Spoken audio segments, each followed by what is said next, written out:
નમસ્કાર. આજે આપણી પાસે છે ગુજરાતી નવલકથા સહનશક્તિનો એક અંશ. અને આ ભાગમાં એક યુવાન છોકરી છે રૂખી. એના પિતા મણિભાઈ અને એની સાવકીમાં શાંતિવહુ, એમની વચ્ચેનો જે તણાવ છે, ખાસ કરીને રૂખીના ભણતર બાબતે, એના પર આપણે થોડું ઊંડાણપૂર્વક જોઈશું. ચોક્કસ. આ નાનકડો ભાગ છે ને, પણ ઘણું બધું કહી જાય છે. પાત્રો કેવા છે, એમના મનમાં શું ચાલે છે, સંબંધો કેવા ગૂંચવાયેલા છે. બરાબર. અને ખાસ તો પેલી નાની છોકરી રૂખી, એની ભણવાની ઈચ્છા અને એની સામે કેવા અવરોધો આવે છે.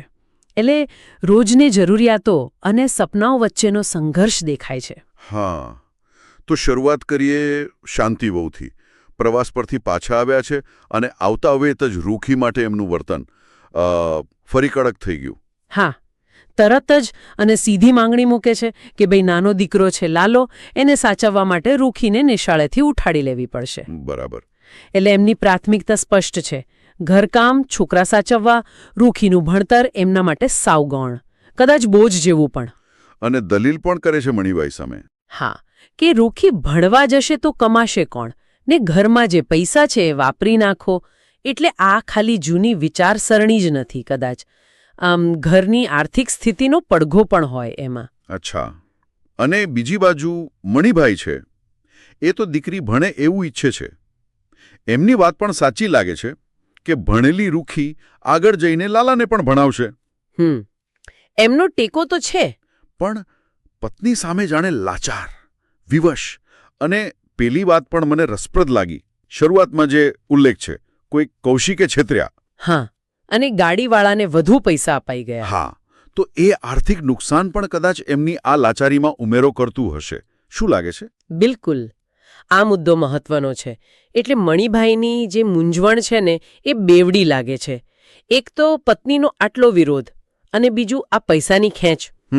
એટલે કદાચ શાંતિવહુની દલીલને અજાણતા વજન મળી જાય છે.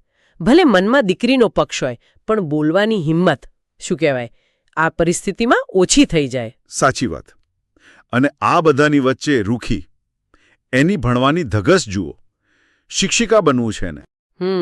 કેવી હિંમત કરીને છાનીમાની પિતા પાસે જાય છે દુકાને, વિનંતી કરે છે કે ભણવા દો, અને પિતા હા પાડે છે ત્યારે કેવી ખુશ થઈ જાય છે. ઓહ, એક ક્ષણ તો અમૂલ્ય હશે એના માટે, પણ કેટલી ટૂંકી, જેવી શાંતિવહુને ખબર પડે એટલે તરત જ ના. હા, દિવાલની જેમ ઊભા રહી જાય.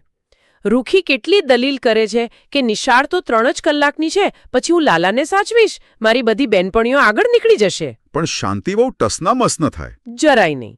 એમનું પેલું વાક્ય, ભણવા માટે આખી જિંદગી પડી છે, બસ એ રૂખીના અત્યારના સપના પર પૂર્ણવિરામ મૂકી દે છે. જાણે આ ખાલી વિરોધ નથી, પેઢીઓ જૂની વિચારસરણીનું પ્રતિબિંબ છે, ખરું કે નહીં? બરાબર. અને સૌથી વધુ તણાવ ક્યારે ઉમેલાય છે? જ્યારે મણિભાઈ આ બધું ઘરની બહાર ઊભા રહીને સાંભળે છે. હા, એ મુદ્દો. સાંભળે છે, પણ અંદર આવીને કશું કહેતા નથી. એમની આ નિષ્ક્રિયતા એમના મનની લડાઈ બતાવે છે. અને છેલ્લે રૂખી રડી પડે છે. તો આ ભાગ આપણને એક અધૂરા સંઘર્ષ પાસે લાવીને મૂકી દે છે. પિતાનું વચન મળ્યું, પણ સાવકી માનો મક્કમ ઇનકાર છે. શું થશે રૂખીના ભણતરનું?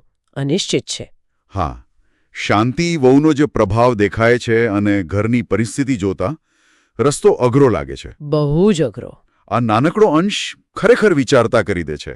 આપણા પરિવારોમાં પણ ક્યારેક આવું થતું હોય છે ને, કે તાત્કાલિક જરૂરિયાતો અને કોઈકના લાંબા ગાળાના સપનાઓ વચ્ચે ટક્કર થાય. હા, અને એના પરિણામો કેવા આવે, કોઈના સપના કચડાઈ જાય, એની અદૃશ્ય કિંમત શું હોય છે.